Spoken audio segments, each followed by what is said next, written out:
And then girls will have this awesome outfit with this dress, this, Christmas dress. It hugs their hips, and then they're matching green opaque tights, and then just feet.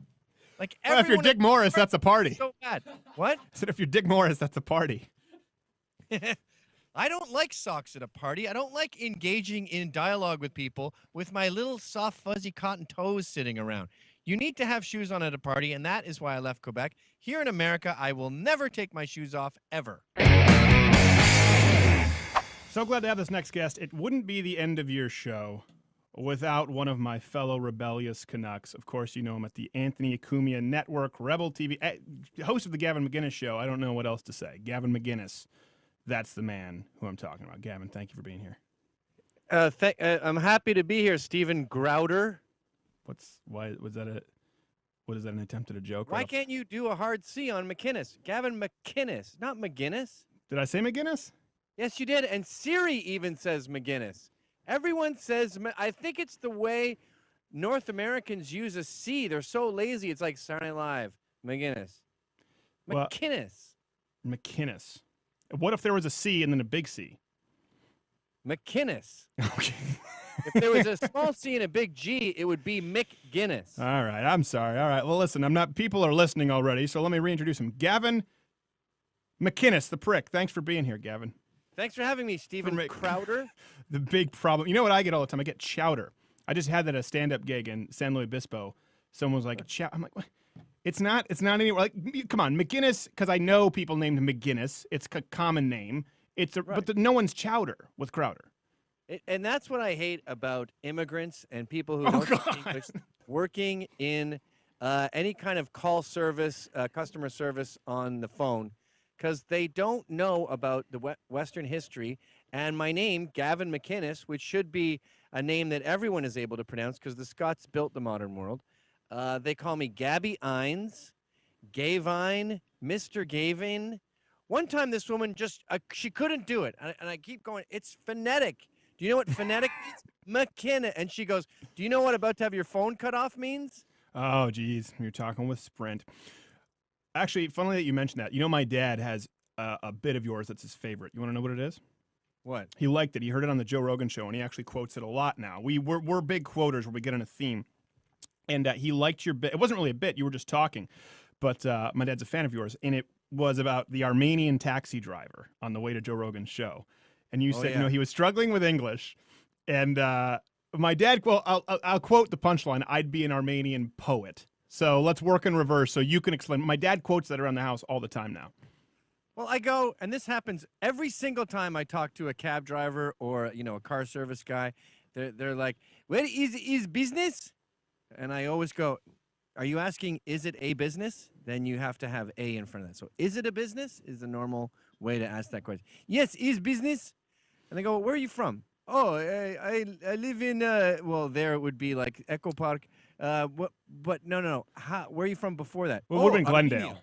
probably. How long have you been here for? 24 years. 24 years. If I lived in Armenia for 24 years, I'd be writing whatever stupid Cyrillic language you have with my feet, and I'd be an Armenian poet by now. If I lived in Japan for 23 years, I probably wouldn't even speak English anymore. I'd just be counting money going, well,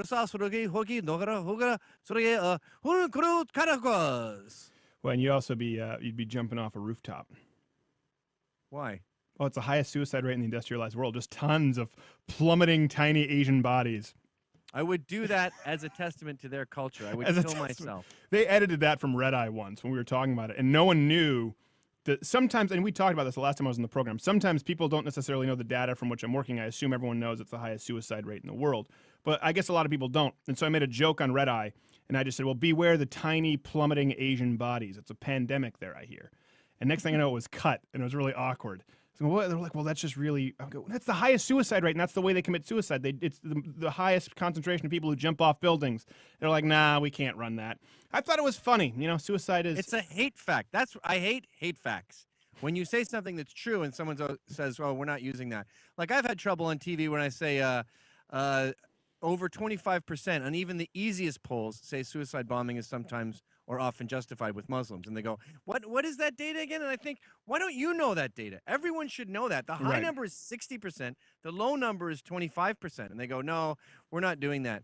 It's too controversial. But facts aren't controversial. Well, yes, they can be. That's the problem. Yeah. That everyone gets offended with some. I love how you keep adjusting your Canuck hat for people who are listening terrestrially. It's so hot. I don't understand how these young kids today can wear beanies all day. It's a wool hat. Well, I'm going to be honest. I literally just got off the air. I was working out before coming in here, and I'm probably pretty flushed as well. So we're sharing. It's like E.T., where both our flowers are going to wilt at the same time. It's a horrible film. Don't be so negative. Don't be so negative. It's true. You were just yelling at your producers before coming on air. It was like a Bill O'Reilly outtake. That's not true. I was telling them they did a wonderful job, and I was thanking them for all their hard work. I think. What do you think, AJ? Would you rather work for Gavin McInnes, or do you think McInnes? I don't know. It's a tough I call. don't think there's That's anything a tough wrong with call. losing your temper at work. That Bill O'Reilly clip you're talking about, I watched that and I go, he was pissed off. The teleprompter was not working. Perfectly normal.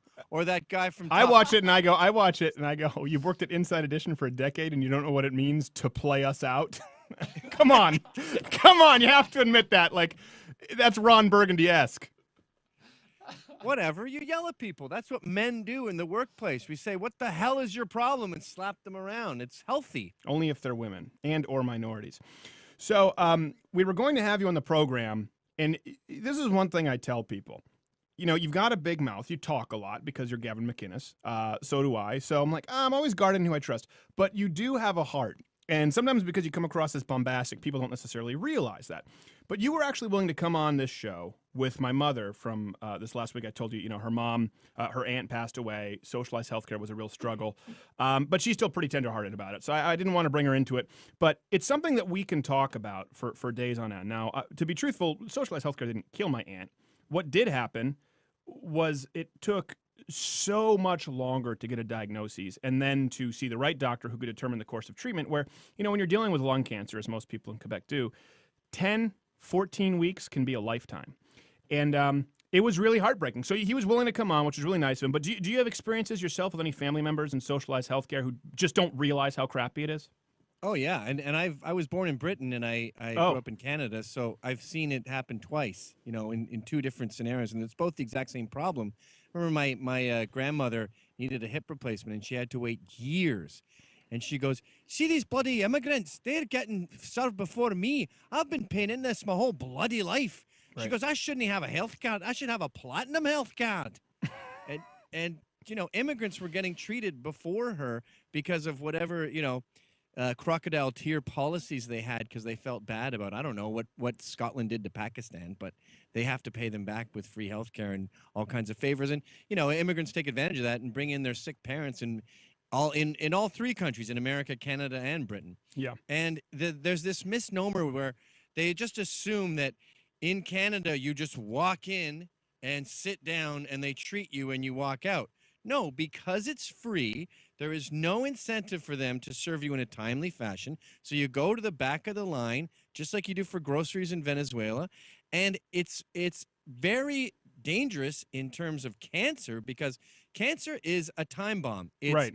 We can handle this, we can handle this, we can handle this. Once, it's like a computer virus, right? Once it metastasizes, there's nothing you can do. Right.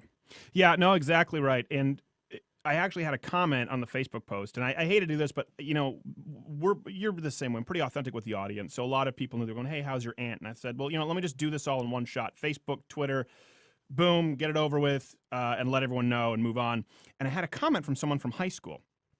And this is what leftists do. I mean, listen, I don't believe it's ever too soon for a joke, but goes, "Well, you know, I'm sorry about your aunt, but my aunt needed a hip replacement, and it would have cost $20,000 in the States. She got it for free, so F you, bro. Remember where you came from." Firstly, it's not free. Secondly, great, a hip replacement, and you got it, and you waited a long time. It doesn't fix the problem, like you said, with cancer. One thing people cannot refute, and I'm sure you have the data on this, if you have a life-threatening disease, a life-threatening illness, your single best chance of living through it, the single barometer that we have to indicate you will survive is, do you live in the United States of America, regardless of wealth level, regardless of ethnicity, across the board.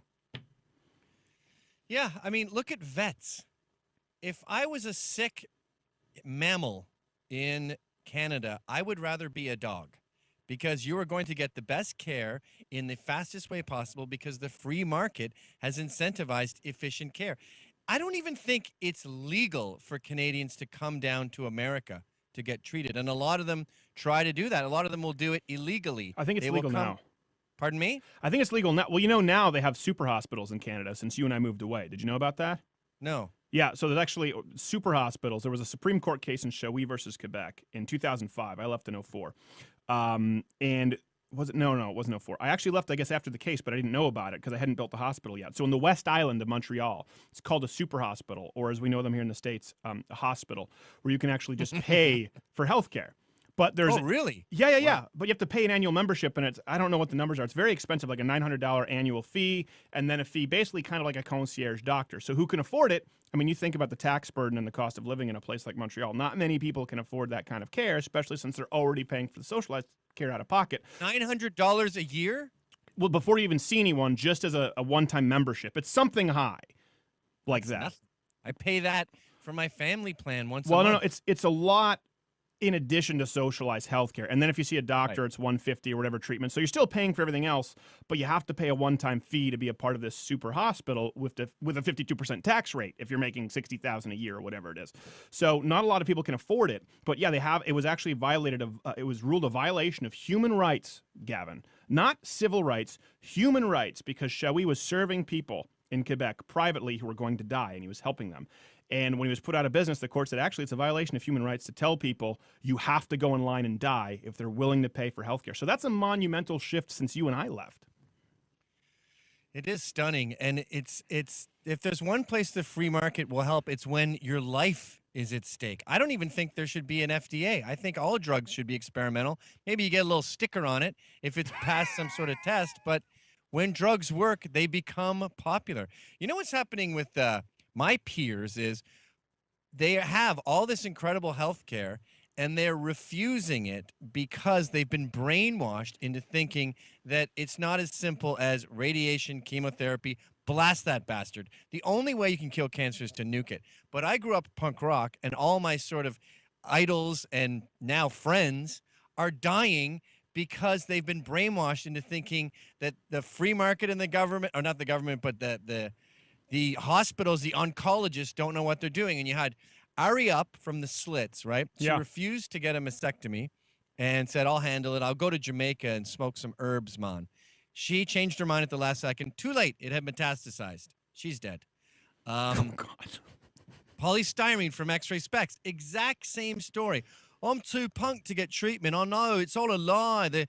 Big business wants to shut you down. It's corporate. It's all corporate now. You can just use creams. No, you can't. She's dead. Is that their mantra? You could just use creams. Yeah, Penny Rimbaud, a friend of mine who started Crass. He had some sort of cancerous thing in his jaw. He was using cream on it, and they're holding crystals and stuff. It's all this hippie shit. Cream will work, mate. You got to just get some cream on it.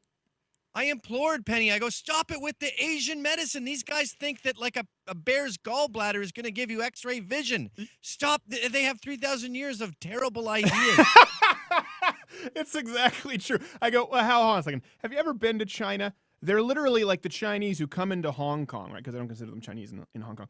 They hold their children above the trash can to go to the bathroom. They're rednecks in China. People don't think there are rednecks anywhere outside Totally, the United but even States. the mainstream culture has like a tiger's eyelash is going to make you live longer, make you more virile because it's a tiger and a tiger goes, we have to go to break. I think he's confusing China with Hocus Pocus, but the actual film, they did use a tiger's eyelash to cast that spell. Gavin McInnes. After this, stay tuned. We are back with host of the Gavin McInnes Show over at the Anthony Cumia Network. Is it Anthony Cumia Network, or what's the website? That's the network, and it's on anthonycumia.com. anthonycumia.com. And they make they make much more money than we do because they have you people paying. The Crowderheads aren't willing to pay for their content. How dare you? Glad to have you here. It's funny you were talking about that before we go. Firstly, I want to move on right after this because you run the risk of people saying that you're simply anti-immigrant. But yeah, China has never gotten it right. They've never gotten anything right. They've never gotten medicine right. They've never gotten government right. They built an empire at one point where they were more advanced in technology, but certainly from a moral standpoint, they've not gotten it Right, and it's one of those things where people love to go over there, or India is a perfect example. They go there to find themselves spiritually. Also, some wannabe yogi from the Upper East Side can slap their religious symbol on a bumper sticker and feel good about themselves when these people would give their left arm to be American for a day. I don't understand the Chinese medicine. And like you said, with cancer, I know a lot of people, too, who really believe it. I'm not saying being healthy doesn't help. Supplementation can't help. Of course it can. But we have modern medicine. The thing about the double-blind, placebo-controlled clinical trial, it tells you what works. Yeah, and the guy I was talking about is the founder of this anarchist punk band called Crass, Penny Rimbaud, and he's a big animal rights activist. He probably hasn't eaten meat in 60 years. And this guy is still all into Chinese medicine. Oh, I'm seeing the top Chinese herbalist in the country, who's white, of course. And I'm thinking, no one treats animals worse than the Chinese. I mean, their two mottos with food are, if it moves, it's food, and the more pain an animal suffers while it's being killed, the more delicious it is. So why are you adhering to this? And the reason is because the liberal ethos is ethnomasochism. It's I hate the Western world, and it's I hate capitalism.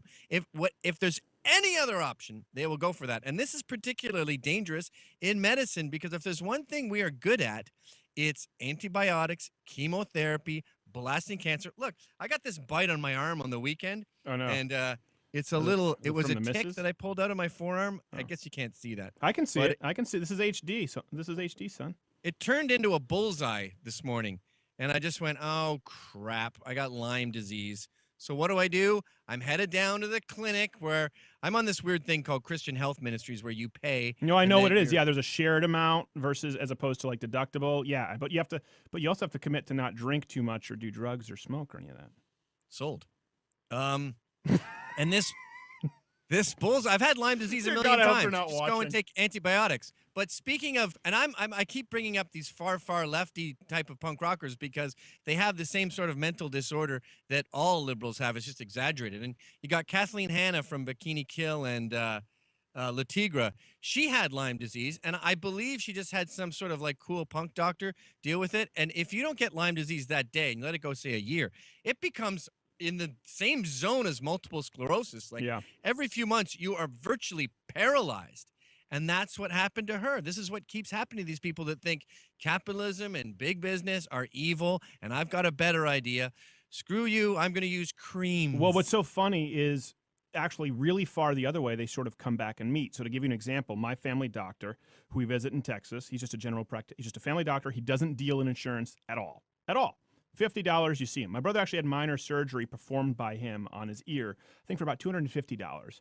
So in and out, no insurance, like $300. What he had was, it's pretty common for a sebaceous cyst to have a problem there and they have to operate. That's why pirates actually got ear piercings. Did you know that? They believed there were health benefits, and they happened to get it right. They didn't actually know. Anyway, were we going to say something? Surfer's ear. Surfers get that. A growth just grows that seals the ear, and it's this major operation to get it out. Well, I don't know what it was. Something like. Anyways, my brother had it for not much money, but one of my family members actually, and I had not high cholesterol. I had high overall cholesterol, but my ratios were great. So this is a doctor who's totally Western medicine. He can prescribe anything, but he goes, well, you know what? Let's do this. Let's get you on these fatty acids, this fish oil. And with my mom, who had some higher cholesterol, he got her on some supplementation. He goes, we're going to come back and do the blood work. It was better than if they went on any kind of a prescription medication. He said, okay, great. This is great. So here's your diet now. Eat oatmeal. You're fine eating eggs. Lower down the refined sugars. And your cholesterol looks great. Kept checking up on her. Didn't prescribe her because he doesn't have someone coming in, pushing an insurance company. Doesn't have some pharmaceutical rep coming in. Now, that's exactly what these Eastern medicine fans should like. But they support the Affordable Care Act, which is what? One big kickback to big insurance companies. They don't understand that the concierge doctor, the cash-only doctor, the no insurance, was what we had forever until recently, and the modern pharmaceutical complex is a byproduct of big leftist government. Well, half these doctors don't even know what they're charging. I've asked, because Yeah, they I've don't. done, before I had kids, I did cash all the time and wouldn't even have health care. And I'd ask doctors how much this is costing, and they go, I don't know. And I go, could you give me a ballpark? Is it $200 or $2,000? And they go, I have no idea. Right. Well, a good example, too. MRIs. I had to have MRIs done all the way down my spine from these wrestling injuries. Jesus. And it was... Has it occurred to you you're a hypochondriac? You have had more medical testing than a 90-year-old woman. Well, what happened is actually in New York, I actually have 2 ruptured discs and some pretty pretty serious problems with the back. So, but no, I just check up. He's like, oh, your cholesterol's a little high. He always just tries to keep you healthy as opposed to correct the real problem. But I did have some wrestling injuries, and we're probably looking at some surgery soon. You're distracting me from the point, Gavin. Sorry. You and your suspenders and your pants. I don't know why you're wearing pants for this interview. It should be. I'm not wearing pants. These are connected to my underwear. That's not fair, and that's not true. Look, I'll. Can we see this on the camera there, Jared? Can we see no pants? Let's see Gavin. So you want me to prove what I'm wearing? Yeah, because I saw you wearing pants earlier. You're pulling them down right now. You actually go tidy whities. For those listening terrestrially, He's Walter White in this He's bad Walter boy. Whiting. Oh my gosh! Here, hold on. Stay there. Let's get this as a screenshot, Jared. There we go. That's the screenshot. Okay, perfect. No.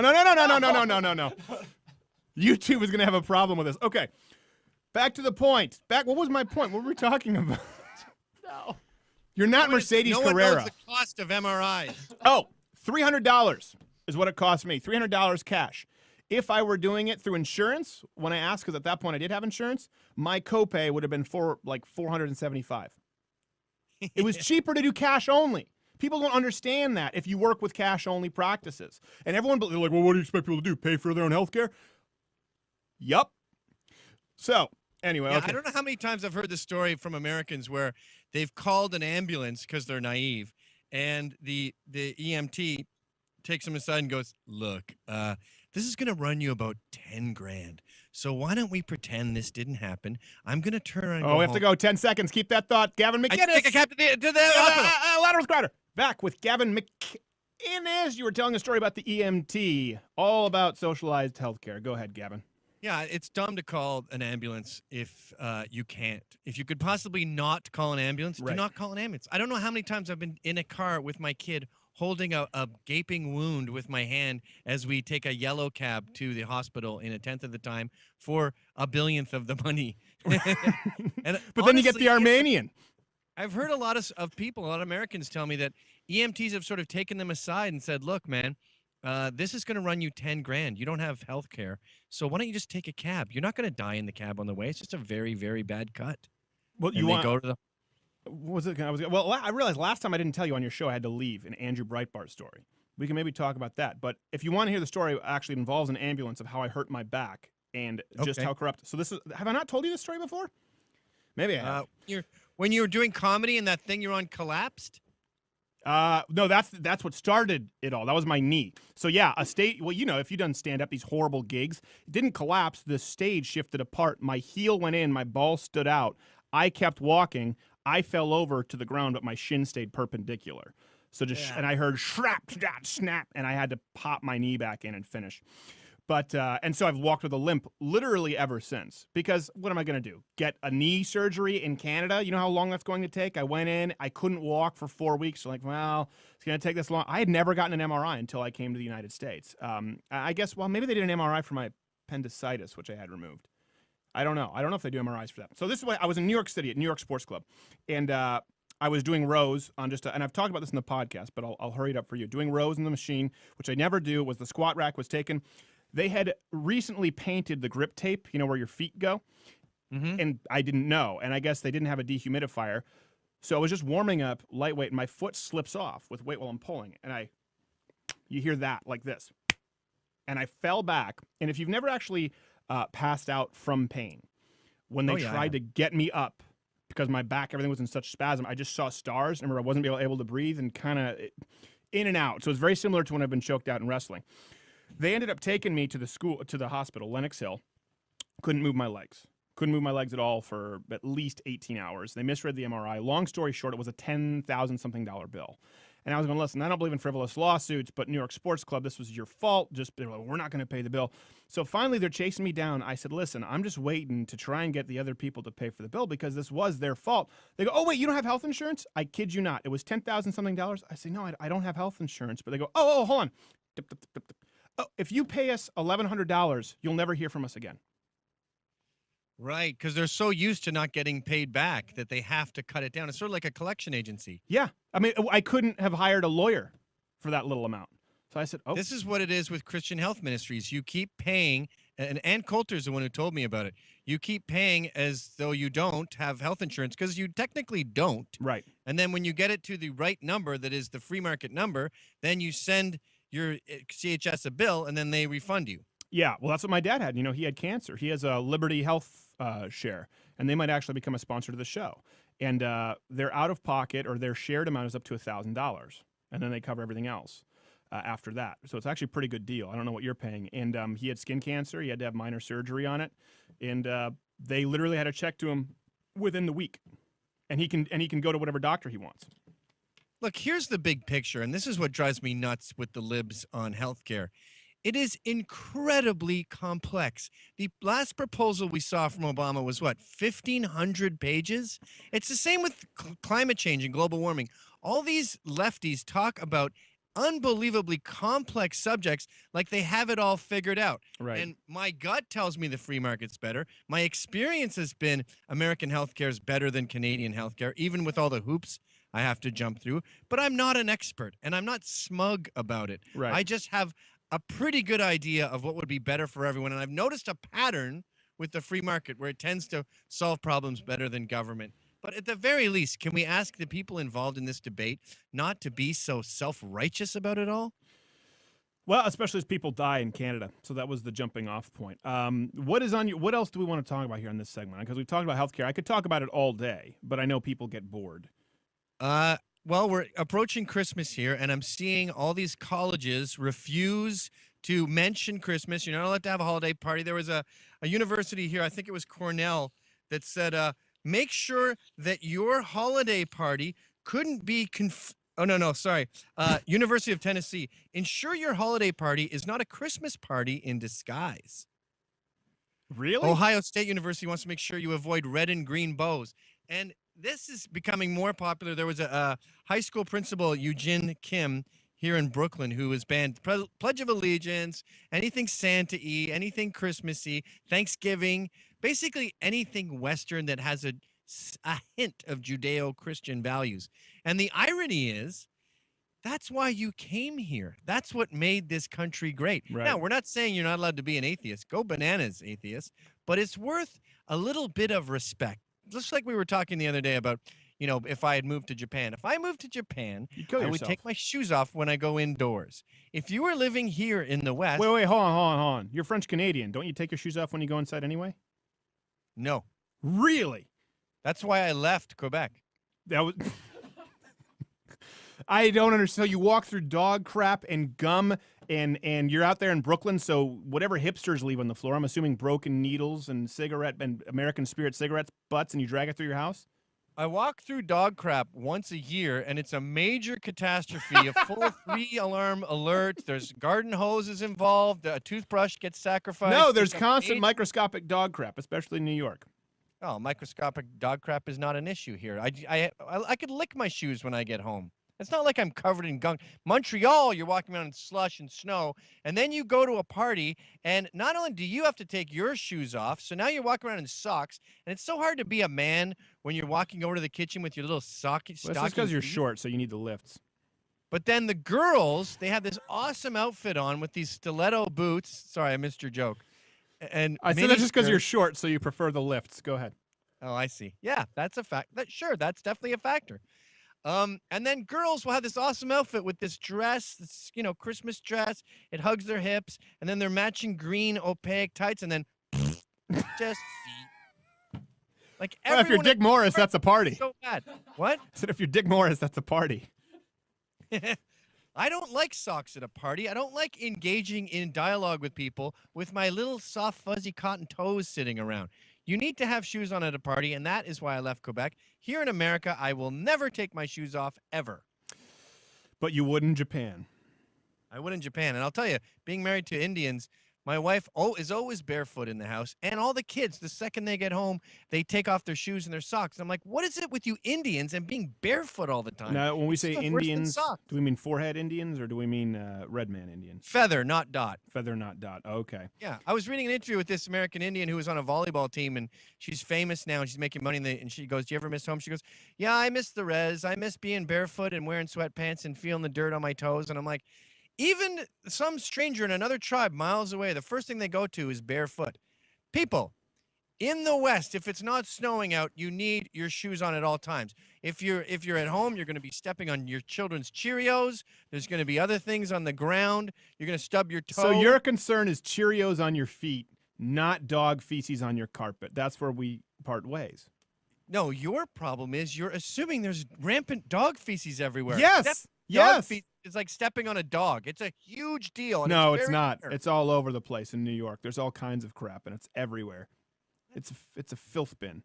The only way you can make dog crap appear on my shoe is to say it's microscopic, which means it's a microaggression, and I can't disprove it. It's too tiny. But as far as chunks go, go right away, and it reeks up the whole room. There you go. Gavin McInnes does not believe in germ theory.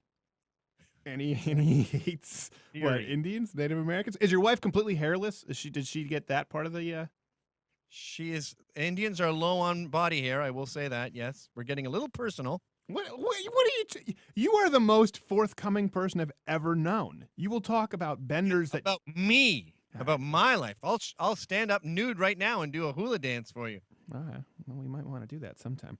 But it is true. The one Native Americans I knew in, well, I guess I don't know if they were Inuit in Canada. No body hair, zero, none. No one believed them, and I don't know if that was across the board. And that was all. They're very Asian that way. It's hard to tell them apart. Both have the same eyes too. Yeah, it's hard to tell them apart. If you talk like Mayan, Indian, Native American, like they can be interchangeable. Well, I've always said you're not an American Indian if people don't ask you whether you're Asian or Mexican.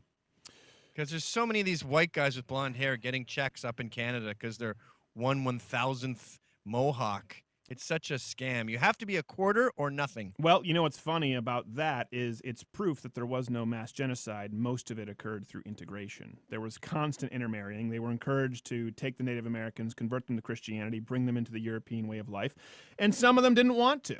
So the idea that we came in and deliberately wiped them out, well, then how was Johnny Depp 1/18th Comanche or whatever it is? That doesn't happen. Look, I've been making Indians from scratch since '08. I can't recommend it enough. All right, listen, Gavin McInnes, I'll talk with you, hold on, after we leave you off air. Where can people best find you, brother? AnthonyCumia.com. My Twitter is Gavin_McInnes. That's where Put on the hat before we announce go. all my latest projects. Put on the hat. StreetCarnage.com. Put on the hat before we go so people can end on a positive note. How many seconds do we have there, not gay Jared? 10. All right, Gavin McInnes, if you don't... I like you more than a friend. I like you more than a friend. We will be back. Louder with Crowder. Stay tuned. If you like this video, subscribe by clicking my face, the button above, or watch one of these other videos. If you don't, you are no doubt... You know what? Listen, I know who you are. Your parents call me. They don't even like you. You were a mistake. They don't even want you. But they said they might feel differently if you subscribe. These are their rules, not... I don't make them. I just call them.